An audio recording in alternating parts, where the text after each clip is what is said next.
భారతదేశం బాగుపడాలన్నా లేదా భారత దేశం అభివృద్ధి చెందాలన్నా కానీ రిజర్వేషన్లో మార్పు అది చాలా అవసరం అని చెప్పి మేము మళ్ళా సమాజంలో అన్ని వర్గాలలో ఒక తాటి మీదకి రావాలన్నా ఒక సమభావంతో ఉండాలన్నా రిజర్వేషన్ల మార్పు అత్యవసరం అని చెప్పి అందరూ మేల్కొంటున్నారు. ఇవాళ ఇతర రాష్ట్రాల్లో కూడా రిజర్వేషన్ల పట్ల చాలా అవగాహన వచ్చింది. మొన్న జరిగిన గుజరాత్లో కానీ లేదా వేరే వేరే రాష్ట్రాల్లో ఎన్నో ఉద్యమాలు జరుగుతున్నాయి. భవిష్యత్తులో మన తెలుగు 2 రాష్ట్రాల్లో కూడా ఈ రిజర్వేషన్ పట్ల పెద్ద ఎత్తున ఉద్యమం జరిగే అవకాశాలు ఉన్నాయి.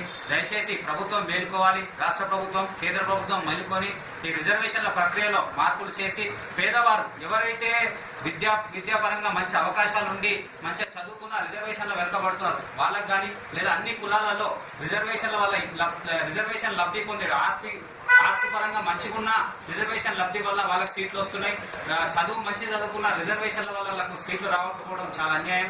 దయచేసి ప్రభుత్వం మేల్కోవాలి, ఈ రిజర్వేషన్ ప్రక్రియలో మార్పు చేయాలి. లేని పక్షంలో మన రాష్ట్రంలో పెద్ద ఎత్తున అన్ని సామాజిక వర్గాలు అన్ని కుల సంఘాలు ఈ ఓసీకి సంబంధించినటువంటి అన్ని కుల సంఘాలు ఒక్కటై పెద్ద ఎత్తున ఉద్యమం చేపడతాం. కాబట్టి దయచేసి మీ అందరికీ మరియు పత్రికాముఖంగా ప్రభుత్వానికి ఒకటే విన్నపం చేస్తున్నాము.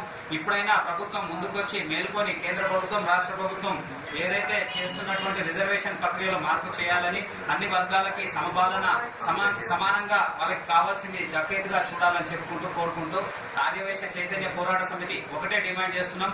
భవిష్యత్తులో ఈ కార్యక్రమం ఒకవేళ ప్రభుత్వం దీనిపైన స్పందించకపోతే దేశవ్యాప్తంగా రాష్ట్ర వ్యాప్తంగా ఉద్యమాలు చేపడతామని కోరుకుంటూ సెలవు.